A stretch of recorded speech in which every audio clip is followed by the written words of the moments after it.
के governor general भी रहे, परंतु उस समय युवराज के साथ आए थे।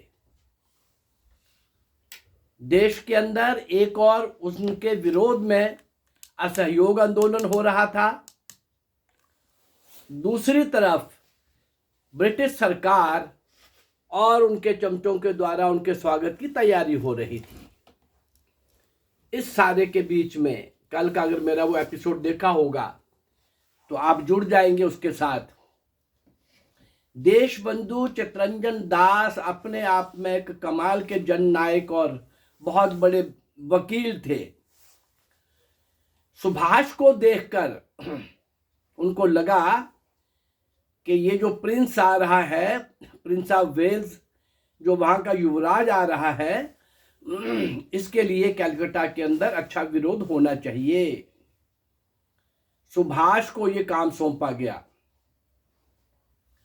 और कलकत्ता में जिस प्रकार से, जिस ढंग से, इतने ऑर्गेनाइज्ड वे से उसके पहले कलकत्ता में और इतना भयंकर विरोध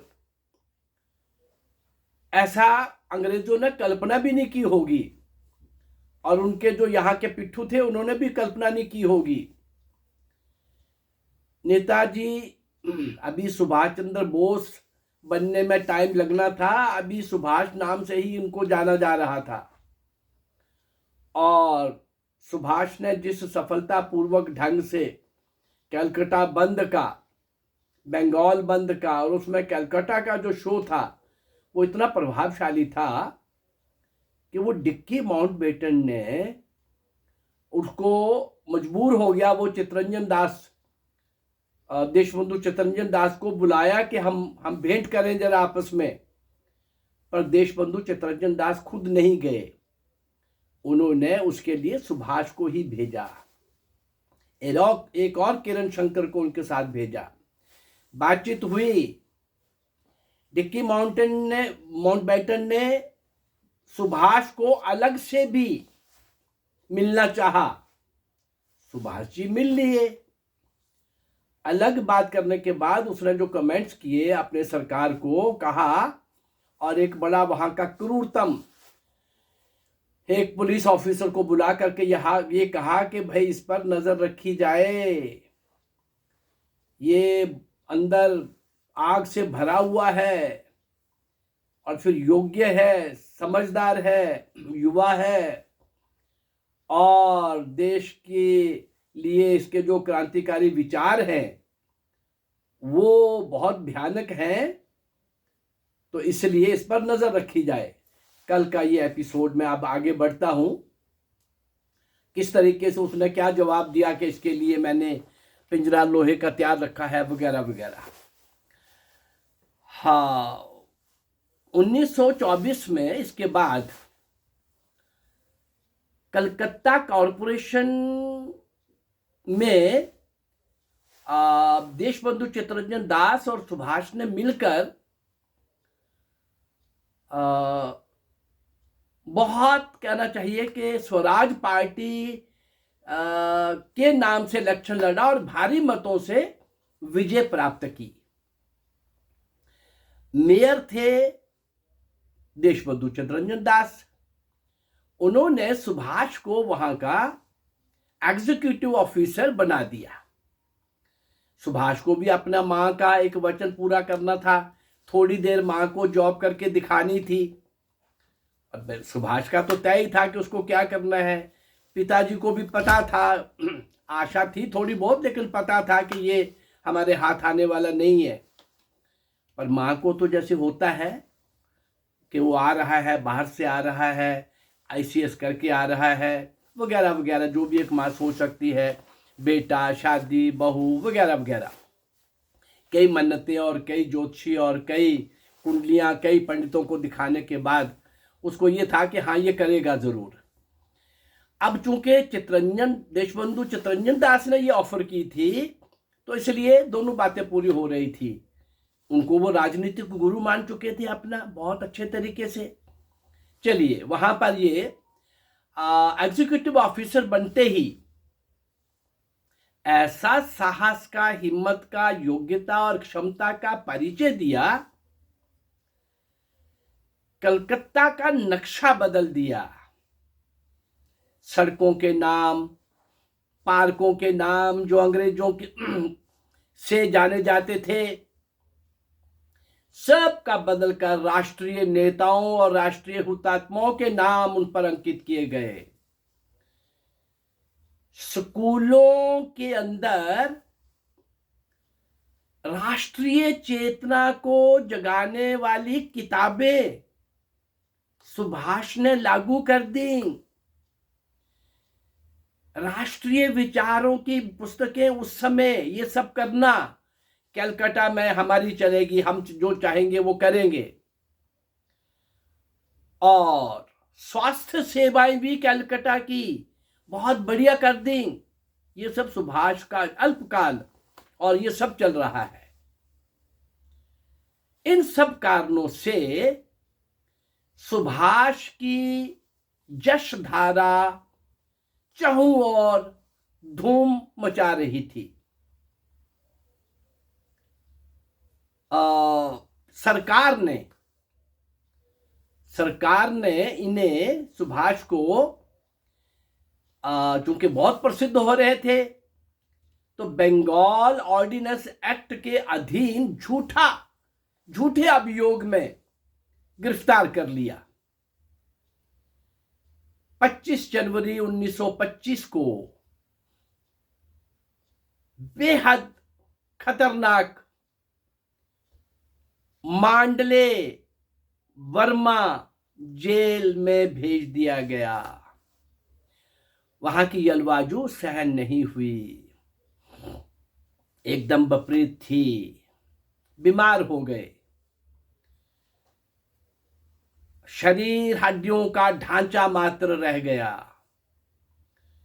16 मई 1927 को 2.5 वर्ष बाद जेल से मुक्त कर दिया गया कि अब तो ये सुभाष हमारे माथे वो बन जाएगा, इसको जल्दी भेजा जाए, यहां इसको ना मारा जाए। मुक्त कर दिया गया। कांग्रेस के 1928 के वार्षिक कलकत्ता अधिवेशन में जब भारत की पूर्ण स्वतंत्रता प्राप्ति की मांग का प्रस्ताव गिर गया, तो सुभाष को बड़ा कष्ट हुआ, आश्चर्य व्यक्त किया। अरे 48 वर्षों से कांग्रेस आज तक पूर्ण स्वतंत्रता की घोषणा की हिम्मत नहीं कर सकी। अरे तो फिर हमें स्वतंत्रता मिलेगी कैसे? इसके बाद सुभाष ने नागपुर, पुरुलिया, दिल्ली, जमशेदपुर और भी विविध राज्यों का तूफानी दौरा किया। अपने ओजस्वी भाषणों से जनता और कांग्रेस के नेताओं को भी प्रभावित किया और उनको ये मानने पर बाध्य कर दिया कि औपनिवेशिक स्वराज के स्थान पर कांग्रेस को पूर्ण स्वराज की मांग करनी ही चाहिए। अगले वर्ष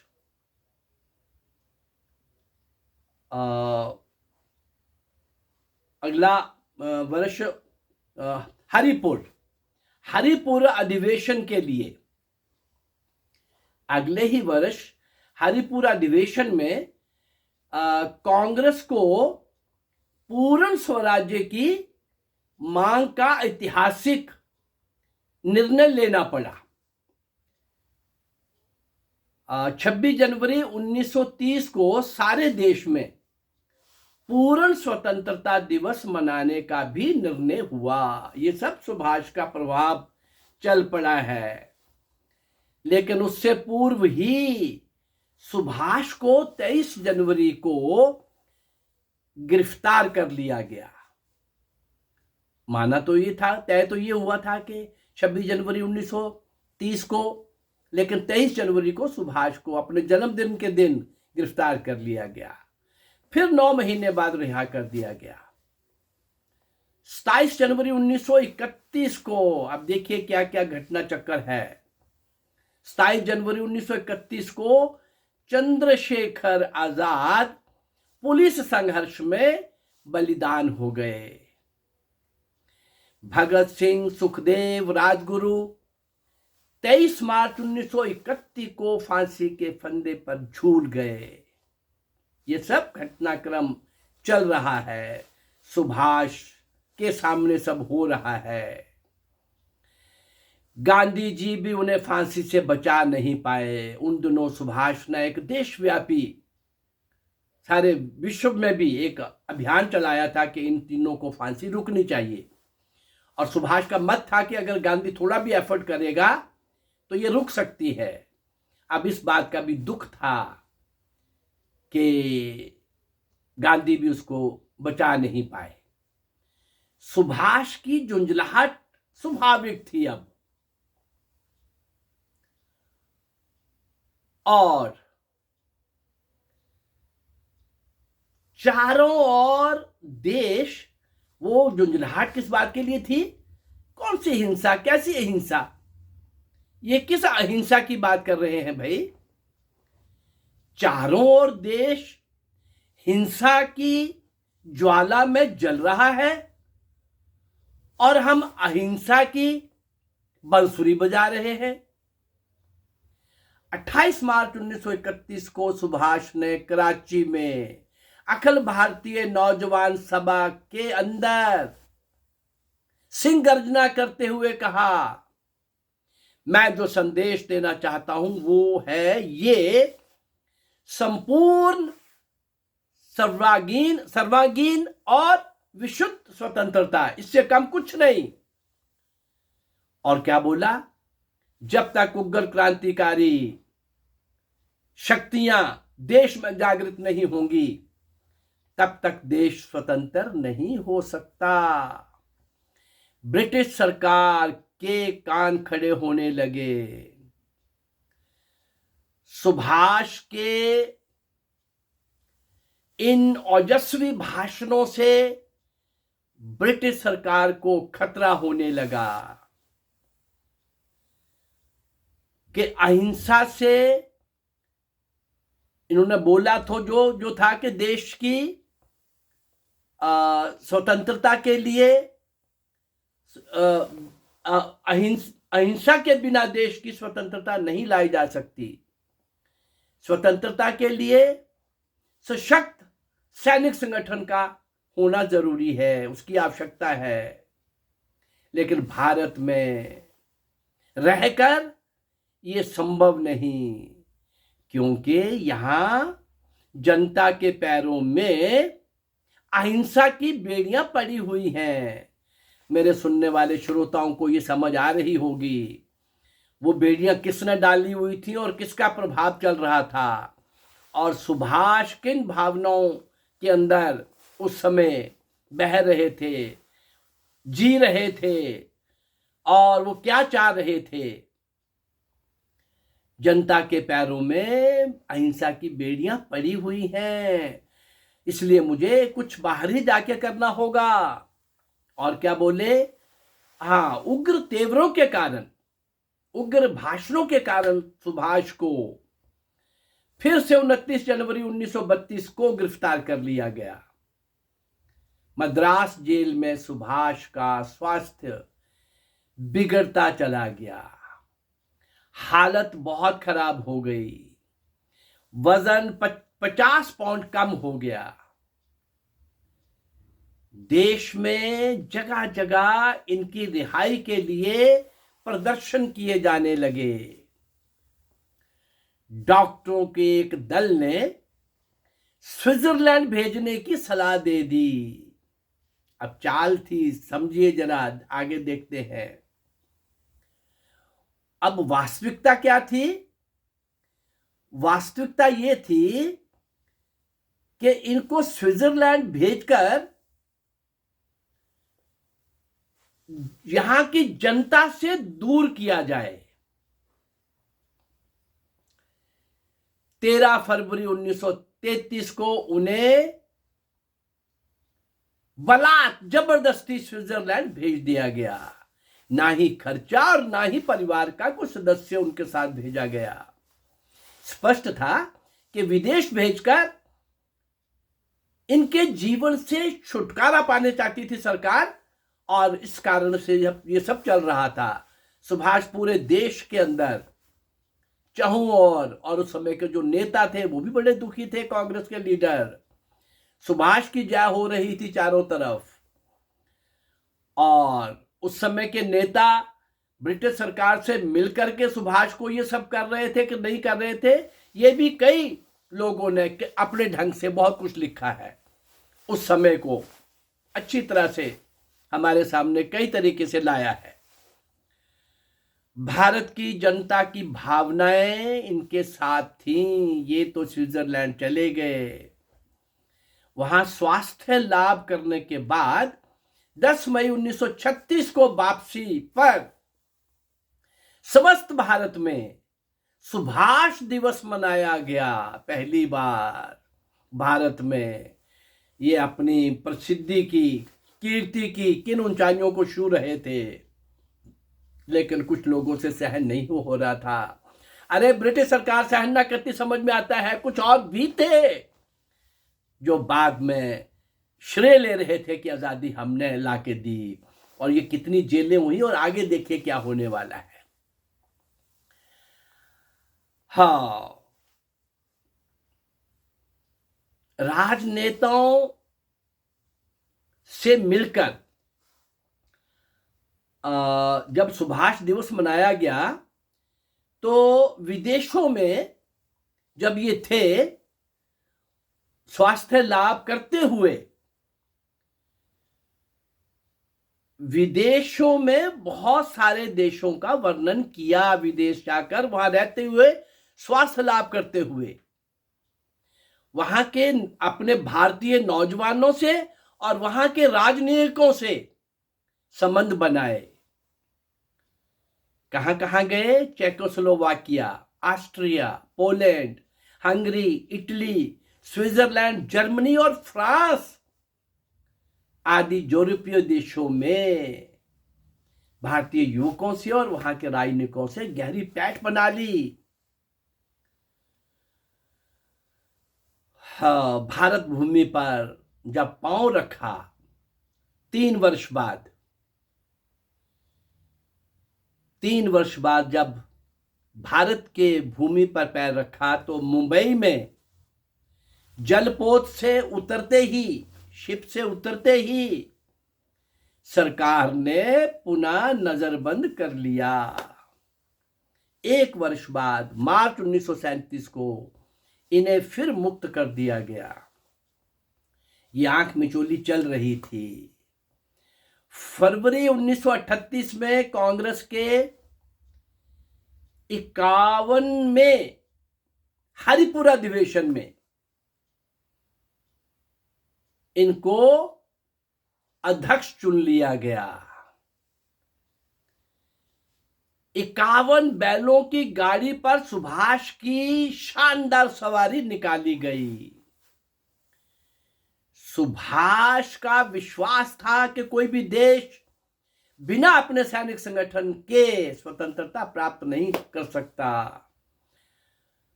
आज तक स्वतंत्र नहीं हुआ बिना सैनिक संगठन के प्रभाव से। तो इनके मन में एक और चल रहा था उस समय। इनकी नीति उस समय क्या थी? वास्तव में तो ये चाणक्य नीति से ही आया होगा। क्या था इनका मन? शत्रु का शत्रु हमारा मित्र, शत्रु का शत्रु हमारा मित्र।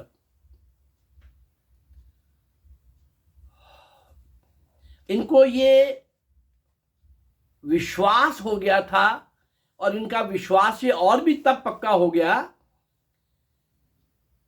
जो सैनिक संगठन की बात कर रहे थे, इन्होंने देखा कि विश्व युद्ध को भारतीय स्वतंत्रता के लिए सुनहरी अवसर मान रहे थे। विश्व युद्ध द्वितीय 1939 में शुरू हो चुका था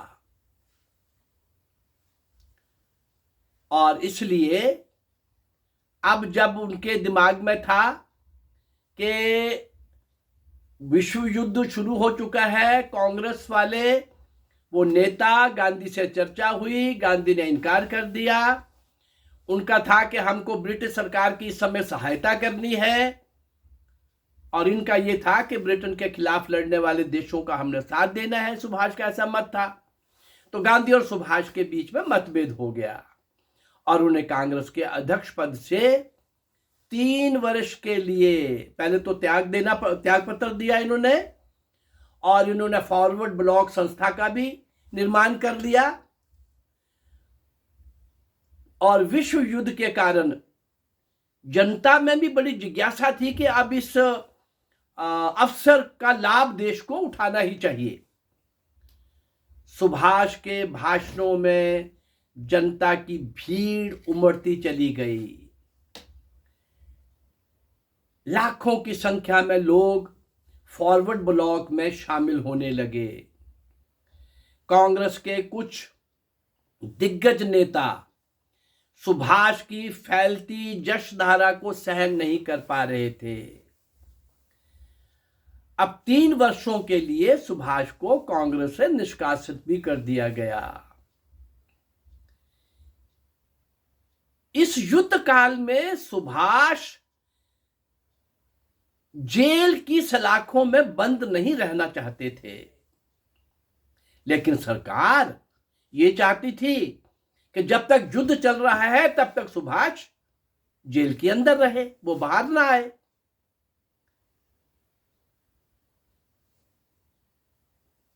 दो जुलाई 1940 को कोलकाता में ब्लैक हॉल एक स्मारक को हटाने के लिए सुभाष ने आंदोलन छेड़ दिया। सुभाष को गिरफ्तार कर लिया गया। कई तरह के इसके ऊपर क्रिटिसिज्म आए हैं कि वो प्रॉपर टाइम नहीं था, सुभाष को बचना चाहिए था, पर उस समय की क्या स्थितियां थी, क्या था, ये बचना भी चाह रहे थे और वो नहीं ये बचे ऐसा चला हुआ था। लेकिन ये बात थोड़ी सी कई लोगों ने कई तरीके से लिखी है, पर ये आंदोलन शुरू करने का टाइम नहीं था। चलिए वो छेड़ दिया तो सुभाष को फिर से गिरफ्तार कर लिया गया। विवश होकर 29 जनवरी 1940 को सुभाष ने जेल में ही आमरण अनशन की घोषणा कर दी और उस आमरण अनशन में क्या क्या स्थितियां बनती हैं, क्या हालात बनते हैं, आगे की यात्रा उनकी कैसे चलती है। और कल के एपिसोड में मेरी कोशिश रहेगी कि इस यात्रा को इनके आखिरी समय तक, जो तथाकथित आखिरी समय, उस समय का जो बताया गया है, वो यात्रा तो मैं आपको करवाऊंगा ही। इन्होंने वास्तव में जो बड़ी बड़ी चुनौतियां और जिनके कारण से देश को आजादी मिली, ब्रिटेन के प्रधानमंत्री इटली ने कहा, सुभाष का नाम लिया। वो सुभाष अब नेताजी सुभाष चंद्र बोस कैसे बने, अभी तक वो सुभाष हैं और नेता तक पहुंचने का काम, आजाद हिंद फौज की रचना, उसका नेतृत्व, क्या क्या हुआ, कैसे कैसे हुआ, और जो एयर क्रैश बताया गया है वो हुआ कि नहीं हुआ, कोशिश करूंगा कल के एपिसोड के अंदर पार्ट 3 में मैं नेताजी सुभाष चंद्र बोस को पूरी तरह से आपके सामने रख सकूं। वैसे तो मैं अनसंग दे रहा हूं, लेकिन नेताजी सुभाष चंद्र बोस के लिए अनसंग कहना, यद्यपि बहुत से पृष्ठ इनके वो हैं जो कहीं सामने आए ही नहीं। बहुत से रहस्य ऐसे हैं और बहुत करिश्मेटिक व्यक्तित्व था इनका, सारे विश्व को प्रभावित करने वाला, सारे विश्व को सम्मोहित करने वाला और उनको अपने पीछे चला लेने वाला एक व्यक्ति। कई देशों के नेता इनके फैन थे और वो देश भी सुभाष के पीछे खड़े हो गए थे जो वास्तव में पावर थे। सुभाष के पास क्या था भाई, लेकिन देशभक्ति की जो भावना थी, फर्स्ट आईसीएस होने का जो इनके पास था एक स्टेटस, और डिग्री तो थोड़ी देर ही काम करती है, लेकिन जिस तरीके से उन्होंने बचपन से लेकर युवावस्था से लेकर अभी तक की यात्रा जिस तरीके से इनकी हुई है, कितनी बार जेल गए और अब अमर अनशन के बाद ये कैसे यहाँ से बाहर निकलते हैं, कैसे बाहर जाते हैं, कैसे ये घर के अंदर नज़रबंद हैं और फिर किस रूट से वहाँ पहुँचते हैं और वहाँ जाके क्या क्या करते हैं। कोशिश करूँगा कल के एपिसोड के अंदर मैं ये सब आपके सामने ला सकूँ। मेरा ये प्रयास अगर आपको अच्छा लग रहा है तो इस चैनल को लाइक करिए, सब्सक्राइब करिए और इसको शेयर करिए। नमस्कार, जय भारत।